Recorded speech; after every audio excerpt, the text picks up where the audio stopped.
Bienvenue à tous dans le débat de France 24. La visite de Nicolas Sarkozy en Algérie et en Tunisie trace-t-elle la voie à un nouvel avenir commun? C'est la question que nous posons dans le débat. Le Maghreb aussi est visiblement un terrain d'exercice pour la nouvelle diplomatie française. Un terrain que la France a d'ailleurs eu un peu trop tendance peut-être à considérer comme son jardin, voire même son arrière-cour, sa chasse gardée. Résultat, les principaux rivaux de la France, l'Allemagne, la Chine, les États-Unis surtout, prennent petit à petit, dans des pays qui profitent beaucoup de la mondialisation, une place que la France pensait devoir lui revenir éternellement. Alors pour signifier le retour de la France, puisque c'est de ça dont il s'agit, Nicolas Sarkozy a inventé l'Union euro-méditerranéenne. Et on pourra dire que sa conception a peut-être commencé à Alger, sans pour autant savoir si le bébé ira ou non à terme. L'idée est séduisante, à défaut d'être tout à fait nouvelle, et elle a connu d'ailleurs sous d'autres formes bien des déboires.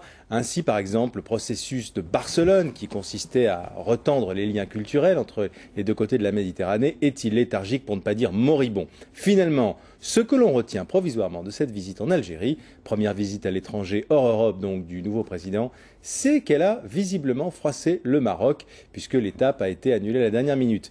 Le Maroc qui avait été bien mieux habitué par Jacques Chirac et qui sentait peut-être comme un partenaire privilégié, pourquoi pas d'ailleurs un chouchou de la France. Alors, est-ce un tournant? Nous posons la question ce soir avec nos invités sur le débat. Jean-Louis Guigou, qui est délégué général d'IPEMED, qui est l'Institut de prospective économique du monde méditerranéen. C'est un institut privé. Tout à fait. Voilà. Hamid Barada, qui est journaliste à Jeune Afrique. Jeune Afrique, je le dis tout de suite, qui consacre d'ailleurs à cette tournée au Maghreb un dossier spécial, tout à fait dans le ton du débat qu'on va avoir ce soir. Ce qui va changer, je suis ravi qu'Hamid Barada nous explique tout à l'heure ce qui va changer. Et puis en duplex de Marseille, Jean-Robert Henry, directeur de recherche au CNRS et qui signait d'ailleurs aujourd'hui même, d'ailleurs dans Libération, un article assez sceptique sur ce dialogue euro-méditerranéen. Alors, est-ce un tournant à votre avis, Hamid Barada? Est-ce qu'il y a un rééquilibrage, pour dire les choses, est-ce qu'il y a à votre avis un rééquilibrage de la France au profit de l'Algérie? Il y a un changement de style par la force des choses. Il y a un changement de président en France. Sarkozy n'est pas Chirac et les relations de Sarkozy avec le Maghreb ne seront pas celles de Chirac. Chirac avait des affinités électives avec les Maghrébins, les Africains, les Arabes, avait visiblement une préférence marquée pour le Maroc parce qu'il se sentait chez lui, passait des vacances à Saoudant. Sarkozy aussi passe des vacances au Maroc. Hein. C'est difficile de trouver un politique français qui ne passe pas de vacances au Maroc. Mais, bon. Mais politiquement, il y avait une forte amitié héritée du règne de Hassan II. C'est sous Hassan II que les relations privilégiées ont été bâties. Et je crois que ça va changer. Et il me semble, et c'est ça qui a peut-être pas froissé, mais qui a créé une sorte de légère distance, je parle comme un diplomate, entre le Maroc et la France à l'occasion de cette visite, c'est que le président Sarkozy a voulu marquer sa distance, sa rupture avec Chirac en allant en priorité en Algérie. Quand on interroge les Marocains, ils disaient non, c'est pas un lobby algérien qui a abouti à cela, c'est une volonté française, et je crois que c'est juste. L'explication qu'on donne aussi, c'est que le président Sarkozy voulait commencer par le plus dur. Et donc, comme il y avait des relations tendues, repentance par repentance avec l'Algérie, il s'est précipité en Algérie, pensant que le reste c'était acquis. Or, ce n'est pas ce qui s'est passé. Alors, il faut peut-être dire que c'est pas le même enjeu. Je sais pas, peut-être que Jean-Robert Henry peut intervenir là-dessus. C'est pas le même enjeu, tout à fait, le Maroc et l'Algérie. L'Algérie, il y a beaucoup plus d'argent parce qu'il y a beaucoup plus de richesses du sous-sol, les hydrocarbures. L'Algérie a à peu près un produit intérieur brut double de celui du Maroc. Et en Algérie, la France, c'est ce qu'on dit en tout cas, a pris pas mal de retard ces dernières années. Oui, c'est ce qu'on affirme sur le plan économique. Moi, je ne suis pas du tout un spécialiste de l'économie. Je m'intéresse plus aux relations entre les États et les sociétés. Je crois que ce sont deux rapports extrêmement importants que la France a avec l'Algérie et avec le Maroc. Deux rapports importants et différents. Mais ce sont des rapports qui ont extrêmement structuré l'histoire de la France moderne et contemporaine. Des rapports aussi structurants, je crois, pour la France que le rapport de la France à l'Allemagne, par exemple. Donc ça pose un énorme problème que la construction de l'Europe tende à ériger une frontière méditerranéenne de l'Europe dans cette région, entre des sociétés qui sont tellement imbriquées l'une à l'autre ou l'une aux autres. Alors, puisque vous abordez ça, peut-être qu'on va entendre un moment clé de la conférence de presse de Nicolas Sarkozy. Parce qu'évidemment, la pomme de discorde essentielle avec l'Algérie, qui n'existe pas du tout quand un chef d'État français va au Maroc, c'est cette question de la repentance et de l'histoire, et qui revient en permanence. Et elle est revenue inévitablement sous la forme d'une question d'une journaliste algérienne pendant la conférence de presse de Nicolas Sarkozy. Écoutez la réponse. Nous avons chacun connu une histoire. Les Algériens ont beaucoup souffert. Beaucoup. Je respecte cette souffrance. Mais il y a aussi beaucoup de souffrance de l'autre côté. Il faut la respecter. Je ne mets pas l'un sur un piédestal et l'autre en dessous. Je les regarde toutes les deux. Et je dis c'est l'histoire. C'est le passé. Maintenant construisons l'avenir. Alors ce discours, j'allais dire assez, comme on dit aujourd'hui, assez cash de Nicolas Sarkozy sur la non-repentance, l'égalité de traitement, le respect mutuel, est-ce que ça peut passer, ce discours, somme toute, effectivement assez moderne, à votre avis, Jean-Robert Henry? Oui, il y a un point très juste, c'est l'existence d'une histoire commune exceptionnellement dense et importante, plus qu'avec qu'aucun autre pays, même en Europe, sauf peut-être la Belgique ou la Suisse. C'est-à-dire que la France et l'Algérie ont une histoire extraordinairement imbriquée, et cette histoire commune, elle a suscité des mémoires différentes, des appropriations différentes de l'histoire. Je crois que si on arrive peu à peu à reconnaître, comme on l'a fait dans le cas franco-allemand, l'existence d'une histoire commune ou l'existence d'un parcours historique commun, on peut plus facilement accepter que des mémoires différentes, multiples et pas seulement une mémoire nationale algérienne et une mémoire nationale française, se soient greffées sur cette histoire commune. Je crois que c'est quelque chose de très important de dissocier histoire et mémoire, de faire accepter l'idée qu'il y a une histoire commune et donc que des mémoires se sont greffées là-dessus.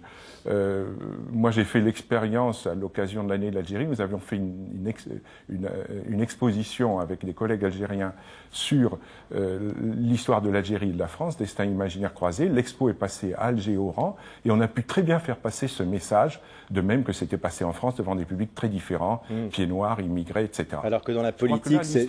Oui. Il ne faut pas trop charger la barque du rapport franco-algérien, de l'histoire coloniale. Il y a aussi des choses qui se développent actuellement, et notamment cette création de l'Europe que j'évoquais tout à l'heure, provoque des effets complexes et assez pervers sur cet espace humain extrêmement dense qui existe entre la France et le Maghreb. Alors on est allé très vite sur...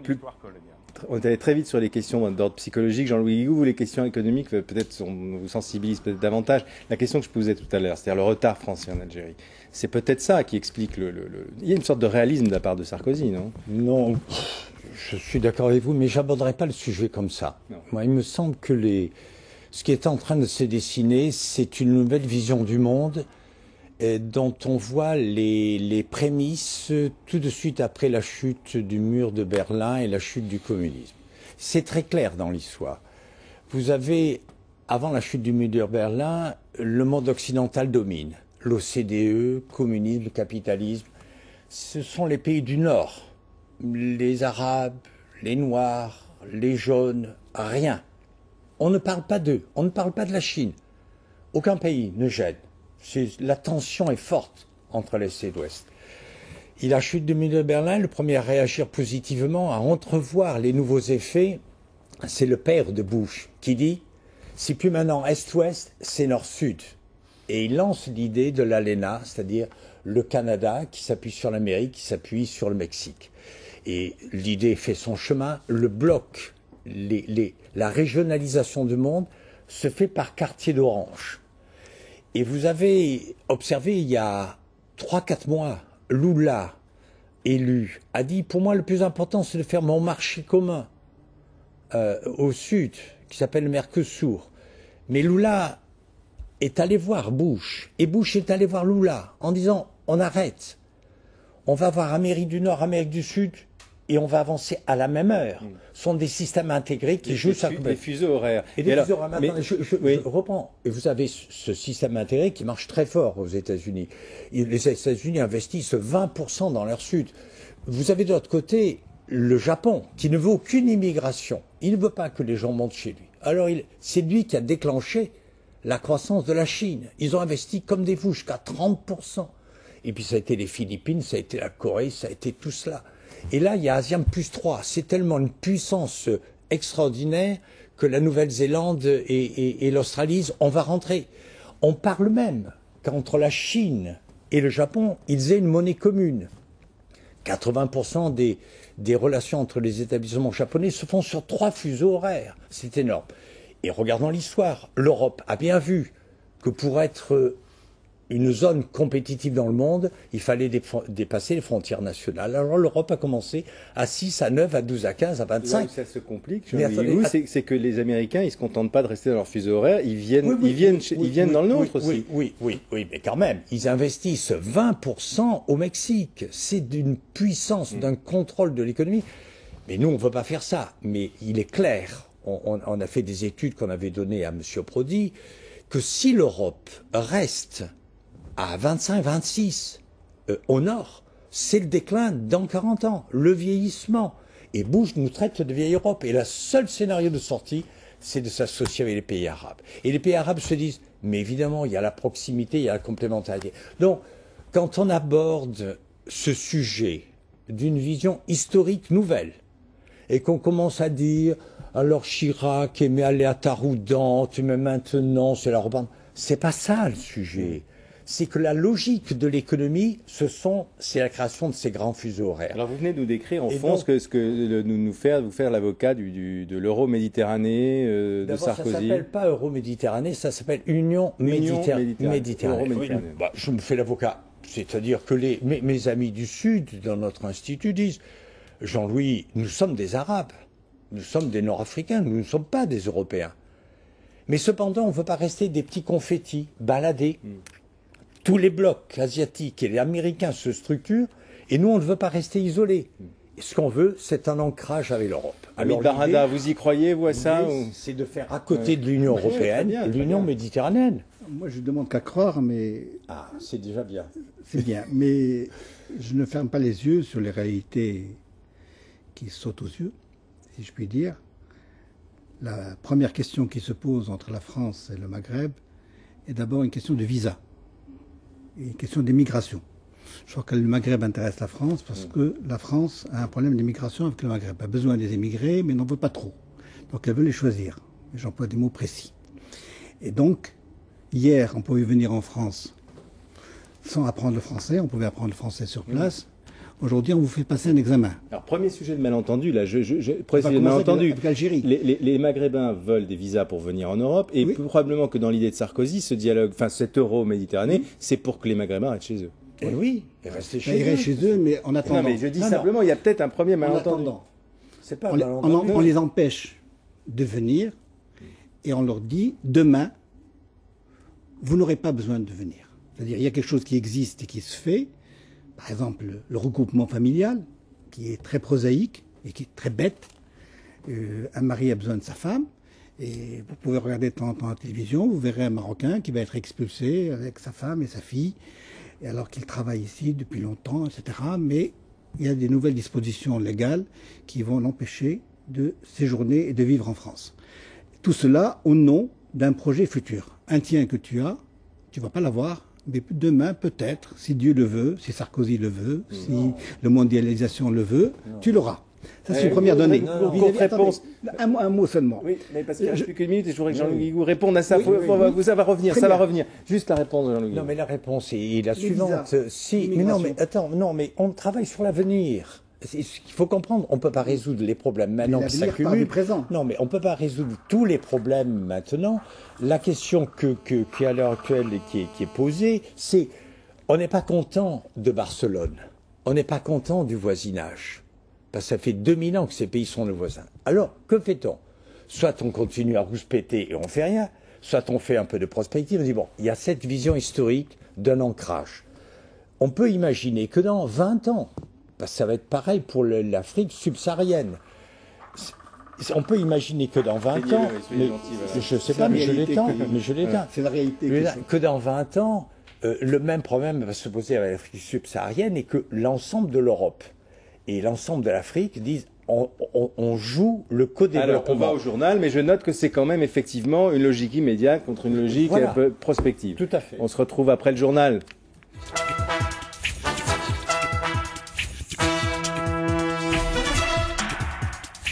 Qu'est-ce qui va changer entre la France, entre l'Europe et le Maghreb, entre la France et l'Algérie, puisqu'aujourd'hui c'est la visite de Nicolas Sarkozy en Algérie et en Tunisie.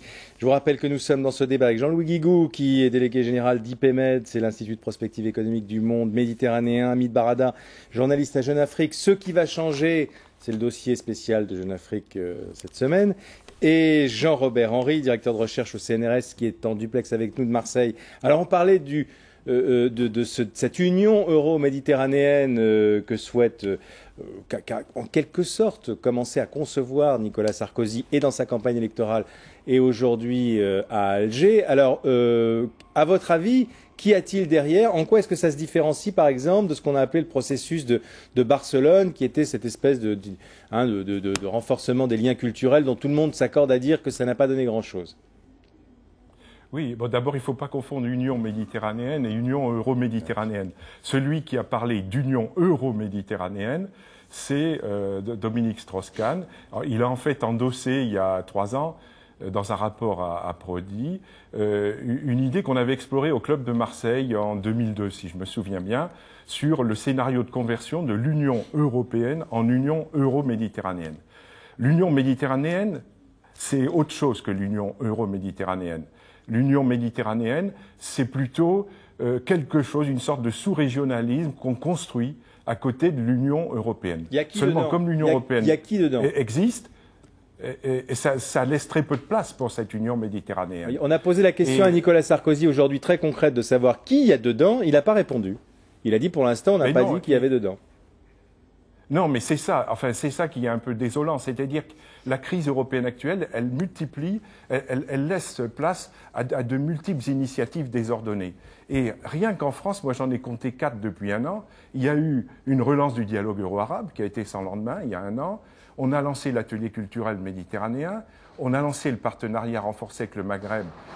Monsieur Douste-Blazy, ça a été un de ses derniers actes. Et puis il y a eu ce discours du 7 février dernier à Toulon, où Nicolas Sarkozy a très longuement exprimé, à travers la plume de Henri Guénaud, paraît-il, son projet d'union méditerranéenne. Mais c'est quelque chose, il dit, sur le modèle de l'Union européenne, mais en réalité, ça ne peut être qu'un sous-régionalisme, un régionalisme périphérique, puisque la France, l'Espagne, l'Italie ne veulent pas déléguer à cette Union méditerranéenne des compétences qu'elles ont déjà déléguées à l'Union européenne. Ça paraît tout à fait incohérent. C'est-à-dire qu'on est dans une variante du processus de Barcelone avec les mêmes inconvénients, un attelage bancal entre une Union européenne assez forte quand même, et puis une sorte d'annexe de cette Union. Et c'est plein de contradictions.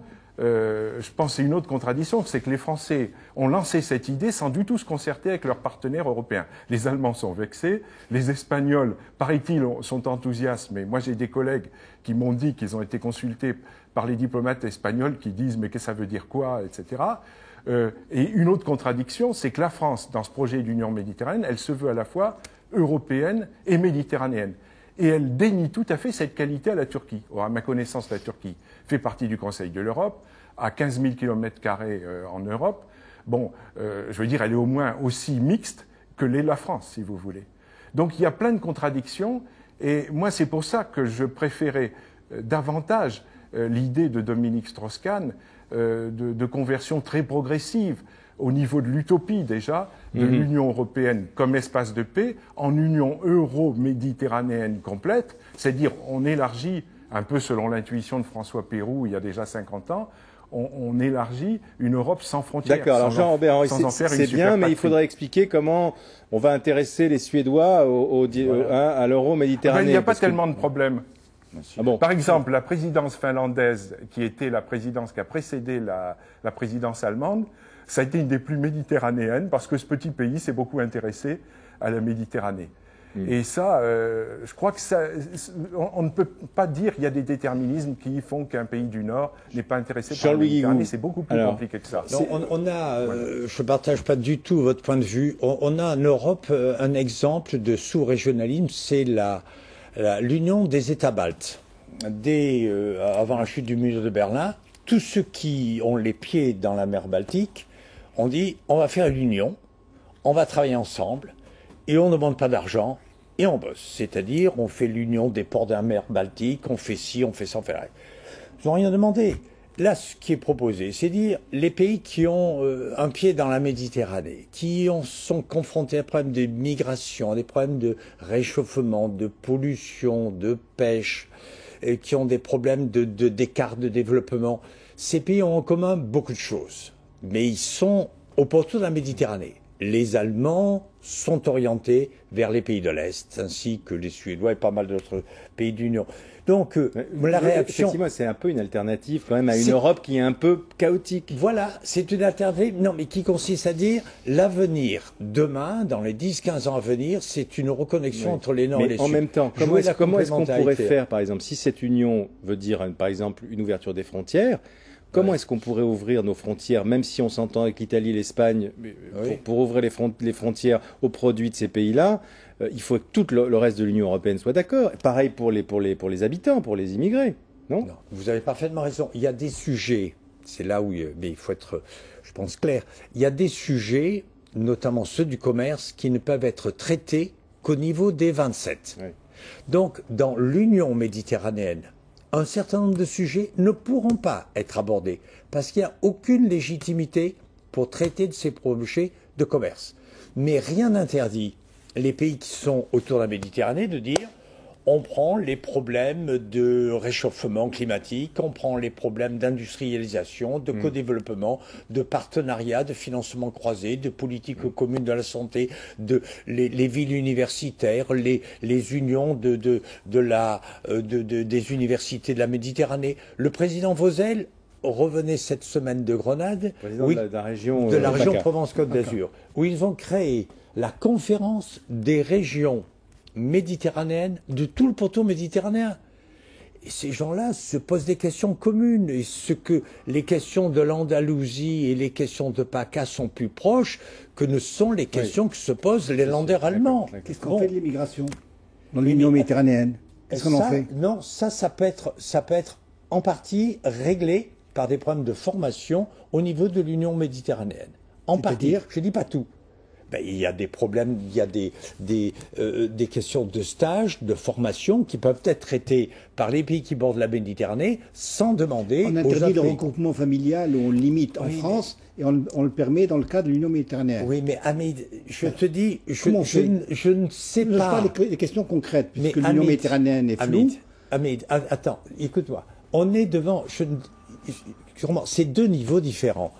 On est devant un architecte. On va dire lui ou... On est devant un plan, une maison, et tu me dis, mais je couche dehors. Qu'est-ce que je fais ce soir? Je suis SDF. Et puis tu as un conseil municipal qui étudie une architecture qui dit, écoutez, d'accord, ce soir on va voir ce qu'on va faire. On est en train de construire quelque chose pendant 4, 5 ans, 10 ans. Il faut accepter les limites de l'exercice. Oui, on construit l'avenir de telle façon que quand on sera en 2010... on n'aura pas les problèmes puisqu'on les aura en partie. Ça n'empêche pas de voir les problèmes concrètement. Et Hamid Barada, il y en a parce qu'on raisonne là comme si le Maghreb c'était un tout, sans même parler de la Turquie ou des autres pays de la Méditerranée, d'Israël parce qu'il y a le conflit israélo-arabe qui se grève là-dessus. Mais le Maghreb, déjà aujourd'hui, on voit bien que déjà pour mettre l'Algérie et le Maroc dans le même bateau, c'est déjà pas une partie. Un Algérien ne peut pas aller au Maroc. Et un Marocain ne peut pas aller en Algérie. Les frontières sont fermées. Elles sont ouvertes du côté marocain, elles sont fermées du côté algérien. Comment on fait? Ça va s'ouvrir miraculeusement le jour où il y a l'Union méditerranéenne? Écoute, on est en pleine magie. Non, c'est pas en pleine magie. La magie. Non, il n'y a rien de concret. J'ai lu le discours de Toulon, j'ai essayé de comprendre de quoi il s'agit, il n'y a rien de concret. C'est une idée abstraite. Mais il y a une expression marocaine, on dit, c'est comme quelqu'un qui vend le poisson au fond de la mer. Il y a un pêcheur qui est en train de me vendre un poisson qui n'a pas pêché. On est en train de proposer un poisson. Il n'y a pas de poisson. On est devant un architecte qui est en train de construire. Un architecte qui est en train de construire une nouvelle maison. En train de construire. Qui sera pas Jean-Robert Henry veut intervenir. Oui. Je voulais dire. Moi, je crois que la gestion. Juste un dernier mot de Jean-Louis Guégou, mais vraiment court. Oui, on ne peut pas demander à un chef d'État quelconque d'avoir un projet tout ficelé et de dire aux gens du Sud, messieurs, c'est un mal à laisser. On pose des questions et on souligne les choses qui vont pas. Jean-Robert Henry, C'est frappant voilà, quand même. Moi, je crois que la gestion de la proximité humaine, c'est un problème très concret. Et à force de ne pas le voir, il va nous retomber dans les dents avec une extrême violence. Et là, même les instances européennes commencent à bouger un peu. Depuis un an, quand on lit les textes européens, on a décidé de faire une conférence sur les migrations, etc. On se rend compte, par exemple, que les migrants clandestins ont remis à l'ordre du jour, ont remis sur agenda cette question de la mobilité des personnes. Bon, les réponses de l'Europe sont très prudentes, très modestes, mais c'est un vrai problème. Et on ne peut pas, ni à l'échelle mondiale, ni à l'échelle régionale, considérer que les seuls hommes qui peuvent bouger sur la Terre ou dans la région, ce sont les gens du Nord, et que les gens du Sud ne peuvent pas circuler. Or, c'est ce qui se passe depuis 20 ans. Ça n'existait pas avant 86. Mais excusez-moi, Jean-Robert Henry, vous n'aimez pas les problématiques économiques, ou en tout cas, c'est pas votre spécialité, mais un exemple très concret. Enfin, un petit peu quand même. Il y a un exemple très concret. Aujourd'hui, tourne sur France 24 un reportage que les téléspectateurs en sont peut-être déjà vu. On voit une usine ultra moderne en Algérie qui fabrique des emballages pour LVMH. Ça s'est fait sans dialogue euro-méditerranéen, sans union euro-méditerranéenne, sans Sarkozy, sans Bouteflika. Ça s'est fait parce que c'est la mondialisation. Est-ce que c'est pas en train de se faire tout seul? Et ça veut dire qu'il y a des emplois qui sont créés en Algérie et donc des gens qui peuvent travailler chez eux. Et voilà. Et tous les problèmes là sont concernés. Vous voyez, est-ce que les politiques, est-ce qu'on attend encore les politiques? La mondialisation, elle ne se joue pas seulement au niveau des entreprises. C'est pas un discours de gauchiste que je tiens. Quand on va en Algérie, les gens sont branchés dans tous les sens du terme, c'est-à-dire par les télévisions, par la presse et tout, sur ce qui se passe au nord. Quand Chirac avait été à Oran, tout le monde rigolait à Alger et Oran parce qu'il y avait 800 000 Oranais qui étaient dans les rues et qui réclamaient des visas, des visas. C'est-à-dire que cette proximité humaine, elle est vécue au sud de façon très frustrante, cette proximité humaine avec le nord. Et on ne pourra pas éternellement créer des frontières ou inventer des systèmes de défense, de lutte contre les clandestins, etc. Il faut réintroduire un degré substantiel. Ils demandent des visas parce qu'il n'y a pas de boulot, mais si demain s'il y a du boulot, ils demanderont peut-être moins des visas, non? Voilà. Mais on est plus restrictif en Europe que les États-Unis. C'est quand même extraordinaire. Bon. De toute façon, moi, ce que je voulais dire aussi, si vraiment les politiques cherchent une idée crédible, comme utopie fondatrice, comme capable d'inspirer des politiques du possible, c'est par exemple tout bêtement la transformation du Conseil de l'Europe en Conseil de l'Europe et de la Méditerranée. Le Conseil de l'Europe, c'est une instance qui, comme vous le savez, n'est pas l'Union européenne, mais qui sert souvent de boîte à idées et qui a eu énormément d'importance en matière de droits de l'homme. Ça, c'est techniquement faisable. Et symboliquement, ça serait un geste fort. Et ça serait un geste beaucoup plus fort que d'inventer une nouvelle structure qui va s'ajouter au processus de Barcelone, au voisinage, au 5+5, et en attendant 2 ou 3 autres derrière. Donc ça, je crois qu'il y a des choses à faire concrètes qu'on peut tout à fait avancer actuellement. On a noté l'idée. Il y a même des sujets encore plus inquiétants, Hamid Barada. Je lisais que le Maroc était inquiet d'un certain réarmement militaire de l'Algérie, par exemple. C'est-à-dire qu'au moment où on parle de cette grande union méditerranéenne, sur le modèle de l'Union européenne qui a fait la paix, etc., il y a quand même des tensions importantes. Il y a un déséquilibre militaire. L'Algérie s'est dotée d'armements auprès de l'Union soviétique lourd en matière d'aviation. Le Maroc pouvait avoir 2 politiques, une qui consiste à dire non. Demain, il n'y aura pas de malheur, parce que faire une guerre aujourd'hui est impossible. On peut avoir ce raisonnement, ou avoir un autre raisonnement plus classique, plus réaliste, et chercher à se doter d'armes, en achetant des Rafales par exemple, qui doivent être financées par l'Arabie Saoudite. Il paraît que c'est parce que les Français ne pouvaient pas leur faire crédit. C'est possible, je ne connais pas bien la question. Tout ce que je sais, c'est qu'en général, les relations du Maroc avec le Golfe, l'Arabie Saoudite et les Émirats du Golfe sont traditionnellement et historiquement très fortes. Et très souvent, dans l'affaire du Sahara, par exemple, au moment où on croyait que le Maroc allait s'effondrer, il ne s'est pas effondré parce qu'il y avait une prise en charge ou une aide substantielle des pays du Golfe. Alors sur cette affaire du Sahara, la position de la France, qui est proche de celle du Maroc, n'a pas changé. Nicolas Sarkozy, en tout cas, n'a pas amorcé de changement. En principe, on devrait exclure tout changement, parce que c'est des positions fortes de toutes les puissances. Toutes les puissances reconnaissent qu'il n'y a pas de solution pour le moment et qu'il y a une sorte de réalisme. On ne peut pas obliger le Maroc à quitter le Sahara. et on s'y intéresse pas tellement pour avoir une politique volontariste. Et comme le Maroc vient de proposer un projet d'autonomie, c'est en train d'être discuté et les deux parties, c'est-à-dire le Polisario et l'Algérie derrière et le Maroc vont se retrouver au mois d'août et on pourrait peut-être aboutir à...